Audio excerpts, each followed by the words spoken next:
nobody really talks about this part, and that's the part of where things get lonely, because everybody thinks that changing your life is exciting.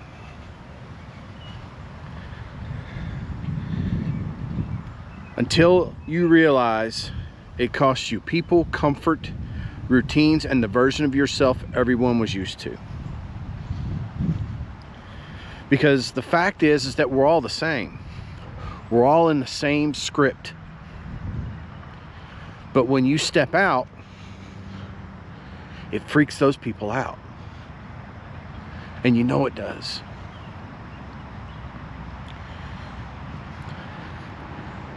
Growth becomes painful the moment your old life no longer fits you, but your new life hasn't arrived yet.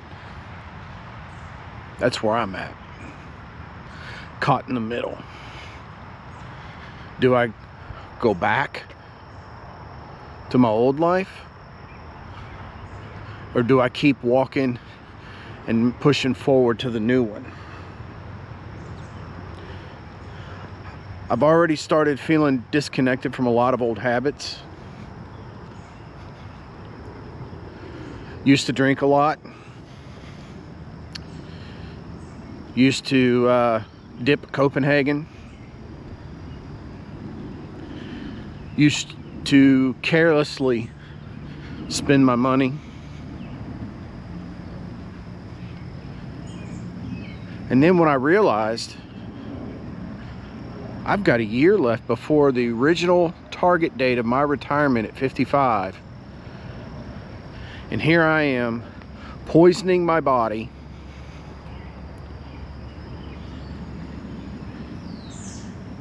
with the health concerns of the family generation health concerns that have been handed down. Heart problems, cancer, you name it, somebody in my family's probably had it. And I woke up and I said, okay, we got to get this all under control. You're not invincible. Because remember back, you know, when we were 14, 15, 16, 17, we thought we were invincible. Yeah, I'll jump that ramp, or I'll climb to the top of that tree, not a problem. You know, we did stupid things. But being disconnected from the old habits now, I feel a lot better. My life is really starting to look up. Old conversations that I had with some friends that have seen what I'm doing has gone away. You know, they've pulled themselves away from me, because I think it's like I talked about in the last video, is they're afraid to change because they're afraid to fail and the humiliation that may come with that. Well, you know what? We've all failed at something. And if you don't have the, what's the word I'm looking for? I guess we'll just say guts, because I know there are women out there watching this too. If you don't have the guts to fail, get knocked down, and then get back up, dust yourself off, reassess the situation, and figure a way around it, over it, or through it, then you're not ready. You're still making excuses for yourself. I've removed myself from the old environments that weren't good for me. I spend a lot of time now listening to more music. And I want to know something, and I want you guys to do this for me. And I'm sure some of you have probably already done it and you've really listened to it. Go listen to The Sound of Silence by Disturbed.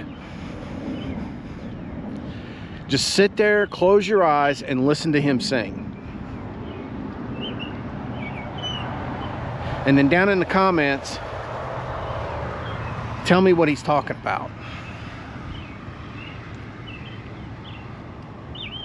Because you can't keep becoming who you want to be while staying attached to everything keeping you the same.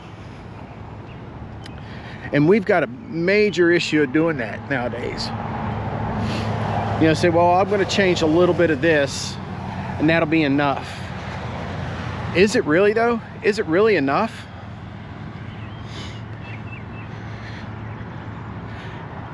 I saw a quote last night while I was kind of putting this whole video together for you guys. I saw a quote last night and it said, the more you're at peace, the less you tolerate chaos. Now you tell me right now, isn't this chaos?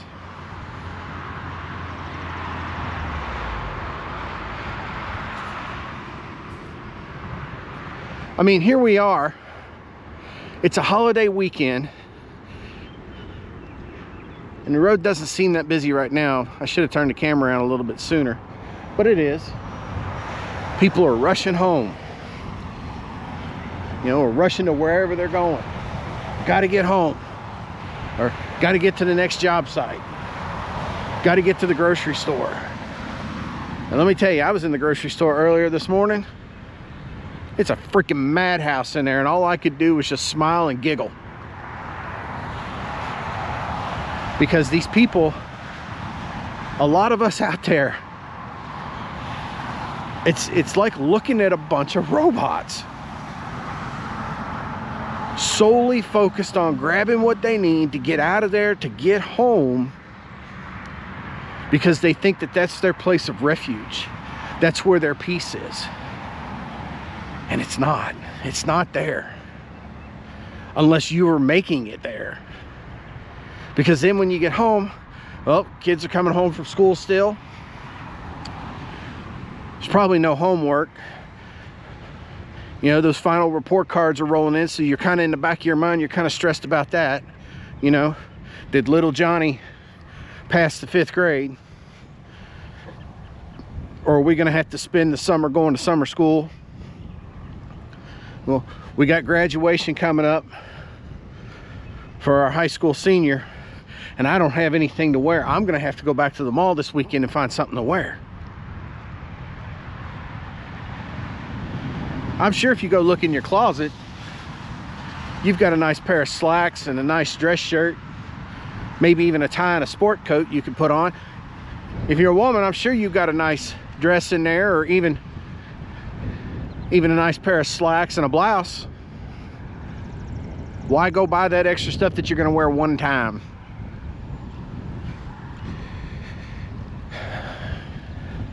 Now, our friends are disappearing. Our relationships are changing. Because people are getting uncomfortable with you. Because you've decided to step out. I've witnessed it. I'm going through it. I've had a lot of people look at me and go, you're absolutely crazy. You have done fall off the wagon. You have no idea what you're doing. I even had one guy look at me and go, you're gonna fail. And I laughed. And I said, well, if I fail, I've failed 1,000 times in my life. I will get back up, dust myself off, reassess the situation, and attack it from a different angle. Because I'm not going to allow myself to fail this time. It's not going to happen. And a lot of people think that you're just doing it for attention. Then they start blaming you. Oh, you've got a mental problem. No, I had a mental problem because I was in the script. I was in that whole wash, rinse, repeat cycle. Now, there's no more mental problem. I know exactly what I'm doing.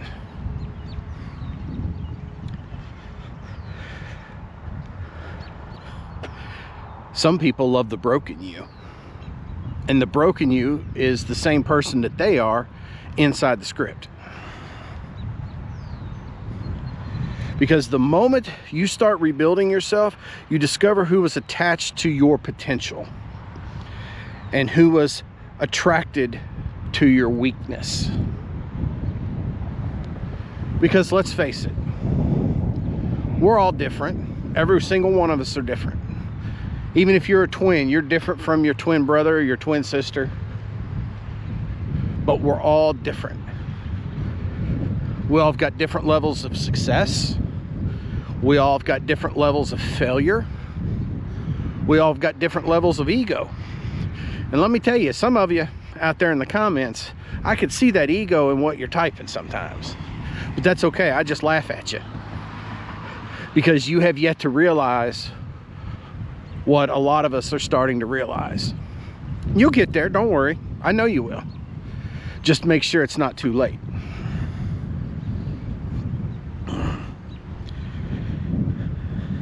Then, you know, you've got those friends of yours that'll stay close to you, that they haven't left you, and they'll start projecting fear on you. Like, well, what are you going to do if you lose your house? Or if you quit your job, you might lose your car. You know? Listen, Johnny, Karen, nobody said I was going to quit my job and lose my house and my car. I'm just shifting the way that I'm doing things. Especially if you're younger. If you're in your 30s and 40s, let me tell you something right now. You are in middle age or beyond middle age. You need to really start paying attention to what's going on around you. Because if you don't, you're going to be sitting here like a lot of us at 55, 60, 65, even 70, going, holy shit, that's what they were talking about. And then it's going to be too late. So you really need to take a hard look at yourself, a very hard look at yourself, and say, when I was 16 years old and I was in high school and they were talking about things on career day and colleges were coming in, well, I don't want to be an electrical engineer. Why am I an electrical engineer? I wanted to be a cop. I wanted to be a firefighter. You know?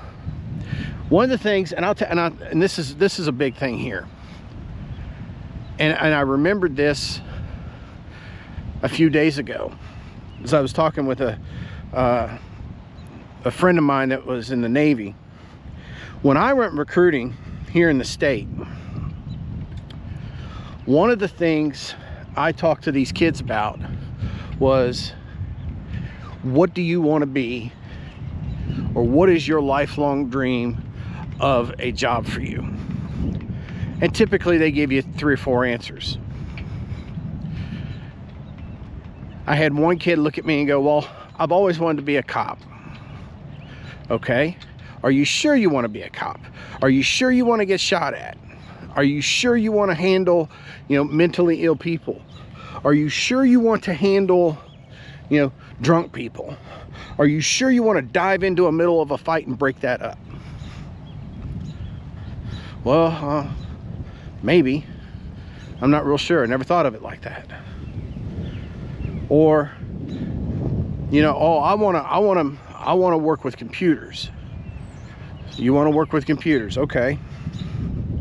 So you're going to be comfortable sitting in a building, in a cubicle, working on a computer all day long for 8 hours a day, 5 days a week. Well, now that you put it that way, I don't know, that seems kind of boring. I said, okay, so if you like working with computers and you like tinkering with computers, why don't you use that as a hobby and find something else that you'd like to do? And I always tried to differentiate these kids between things like that.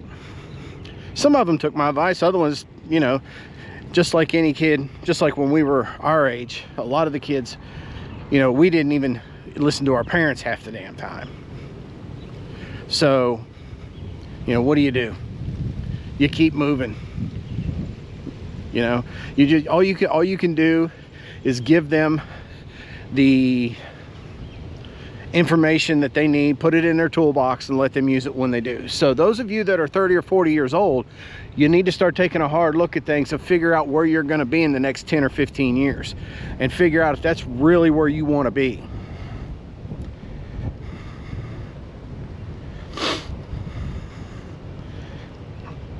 You know, the stage now where I'm caught in between my old life and my new life, I question myself a lot. You know, am I sure I want to do this? Am I sure this is the right route, you know, that I want to take? You know, you start, especially when you're starting to do something, like right now I'm trying to pay off what debt I have left. And you start looking at your bank account and you're like, getting kind of close. Payday's, you know, a week away. Better be careful here. You know, uncertainty starts setting in. That's just one little example. And you end up rebuilding everything in silence, because a lot of people don't want to know what you're doing. And if they do know what you're doing, they don't want to know about it, because they don't want you around them, because they feel that you're weird. So it's lonely. Rebuilding yourself is lonely, because most people won't understand why you changed or why you want to change. They want to stay, they want you to stay there. They want you to, you know, don't buck the system, don't rock the boat. What are you doing? If you don't do it now, I just hope that you'll do it here soon. Because another quote that I heard, and that was, I want to say, I think it was Jim Carrey. I saw an interview that he was doing. And everybody knows who Jim Carrey is. But I don't know who he was talking to. But he said, picture this. The average age of the American from start to finish, from birth to death, is 75 to 78 years old. He says, so just for you know, giggles, we'll say 75. That's 75 summers, 75 birthdays, 75 springs, 75 winters. Doesn't seem that long now, does it? And I was like, wow. I mean, here I am, 54 years old, and I've been through 54 summers, 54 birthdays. I mean, think about it. We all can count to, you know, 75. And it doesn't take us that long to get there when we're counting it.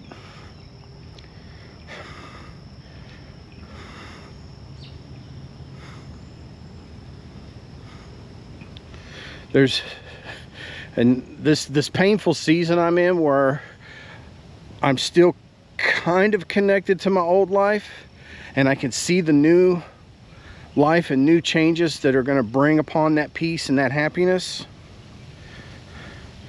But I haven't fully reached there yet. I mean, it's easy for me to just go, I don't want to continue down this road. I mean, really? Why would I want to? It's easier for me to go back this way.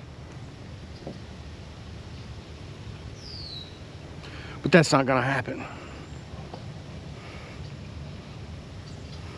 I'm going to continue on down this road. Finish talking to you guys, get to my marker, and then I'm going to jog back. Got a break in the weather. So I hurried over here so I could come out and talk to you guys. Don't be afraid of the isolation while you're rebuilding and you're starting new habits. Don't be afraid of the mental shifts that occur in your head. But watch for the emotional exhaustion. because you're going to have all these new things coming in, but you're still going to have that old person, that old life trying to force its way back in. And everybody's going to say, well, why? Why is it going to force its way? What have you done for the last 50 years? You went to school. You were conditioned to raise your hand to ask to speak, to go to the bathroom. Then you got out of school and you were told to go get a job. And while you were at your job, your employer said, okay, you're going to come in. This is your job, XYZ. That's what you're going to do Monday through Friday from 8 a.m. to 5 p.m. Right? And then you go home, you come back. You go home, you come back. And it's the same thing. Then life teaches you, well, I need to start a family. Life also teaches you, I need the house. I need the car. And a lot of us got a lot of that stuff. But here's the kicker. When you pass away, in 100 years, 100 years, think about it. I mean, for God's sakes, we're in 2026. In 100 years. So if you were to die today, 100 years from now, 2126, no one would barely know your name, if anybody would know your name. Your house would be either torn down or lived in by somebody else. Your car would be scrap metal. And maybe your great-great-grandchildren may know who you were, but they may not.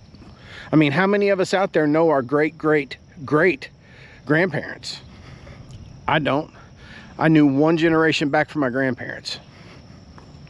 I didn't know anybody older than that. Now, I've heard stories,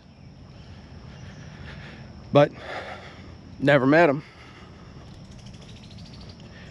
And we all get to that edge where that's going to become a reality. And listen, like I said, I don't have all the answers here, and I'm just pointing stuff out.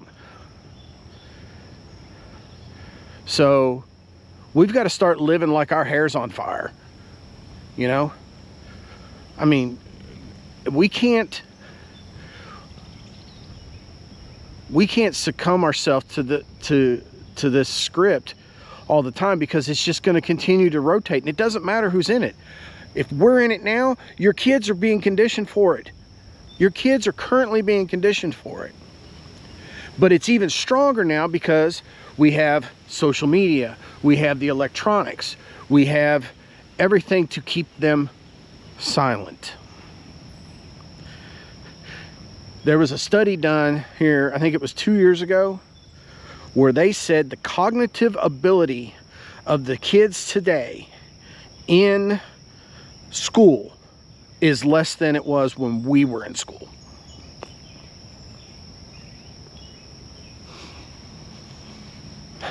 That's some rough crap right there. Yeah, they might be able to unlock a cell phone and scroll through it at the age of 3. But where does that put us? We've got to start changing things. A lot of things.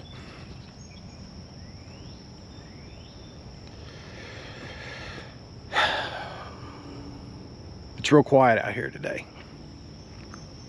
Gives you time to think. Gives you time to laugh at when you're standing outside the script looking in. Now, I'm not completely outside of it. I'm running along the edge of it. I still go to work. I still do what I need to do, but I'm rebuilding for something better.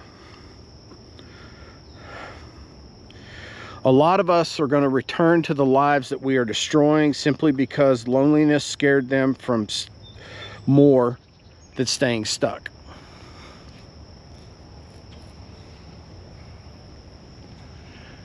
If your friends left you when you started to make this change, and you're on this journey with me, and you have friends that you've known for 5 or 10 years, and those friends left you, they're not your true friends.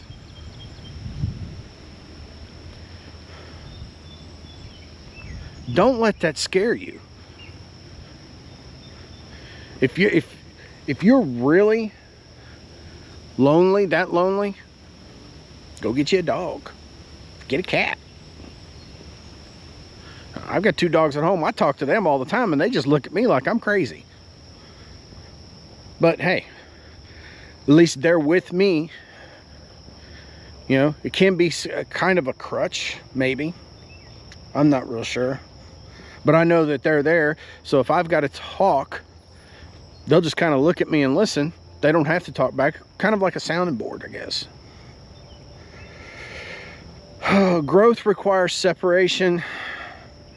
You got to become stronger mentally. Like I told you, and I think it was 2 videos ago and last video, this is going to be a war. This is a war. And don't think that I haven't warred myself to death. But, and I know it's not finished. It's a war mentally. You've got to be able to look at yourself and say, no more, I'm doing this. You got to fight off those old habits, those old routines, jump out of that comfort. Jump out of that comfort zone. Then you start rebuilding back with a purpose. Because then once you set that goal out there and you say, okay, this is what I want to become now. This is what I'm going to do. Don't take your eyes off of it. Like I said in my last video, write that shit down, post it on your mirror in the bathroom, post it on your refrigerator, post it on your coffee pot, post it on that big old flat screen TV. Turn the damn news off, because that's what just keeps everybody sucked in.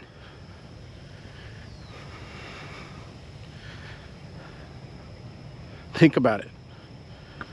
Think about the word television. What does it do? It tells you a vision.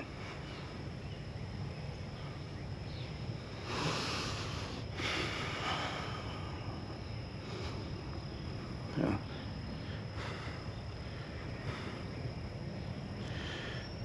A lot of times, the loneliness is proof you stopped betraying yourself, and that those people that left you or stepped away from you weren't your true friends. They're not going to be your cheerleaders, because they're going to think you're crazy. So don't back off of it. Rebuild your identity, who you are, who you wanted to be. Become intentional about it. You know, if you're telling yourself, well, I'm going to quit being a knucklehead, for the lack of better terms, become intentional about it. Become intentional. Instead of walking through the grocery store with your head down like this, and then, okay, I'm in aisle 13, I need to go to 15. Look up. Look where you're walking. Make eye contact with other people. I do that now in the stores. Hey, how you doing? You know, and some people, it shocks them. They're like, why did he say that? You know, some people say, hey, how are you? I'm pretty good. How about yourself? You know, some people talk back. We got to get the digital crap out of our minds and get back to talking with our mouths and listening with our ears to other people.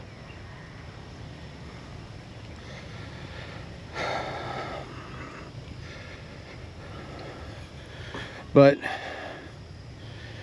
you'll learn to stand alone temporarily, and that's why I'm building this community, because if a lot of you are out there and a lot of you, some of these videos hit hard, then get started. Reach out to us in the community. You know, there's people out here that have done this, and they're just there to support everybody, and then there's people out there that are looking forward to having us become like them. And that's what we want. You know it, I know it.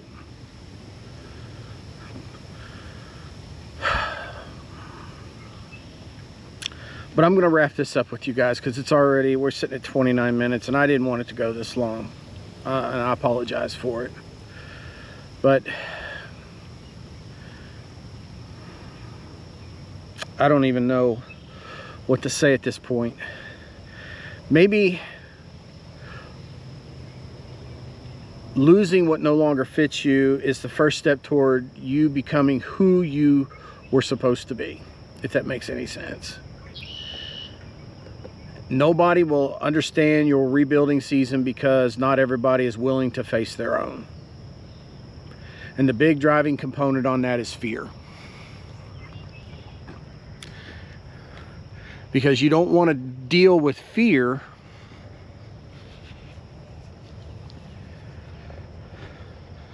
because it makes you feel uncomfortable.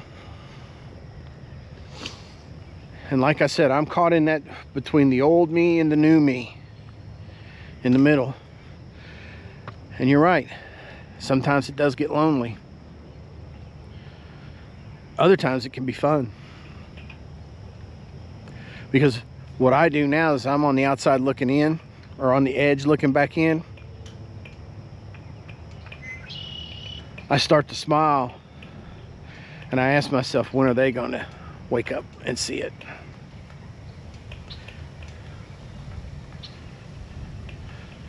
So I'll leave you with this question. You can answer it down in the comments. But first, I want to thank every single one of you for coming on board and joining my journey. Share your journey with me in the comments. If you want help, find my email on the YouTube page, send me an email about it. I'll answer you. It may take me a little bit, maybe a day, but it won't be longer than 2 days. But share your journey with me. Because the more of us that can step outside of it, the better off a lot of us are. And the more that we can show people that it's been done.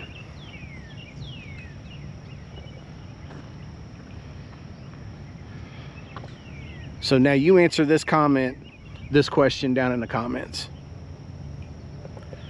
Are you ready to get started? Are you ready to get started to rebuilding your life?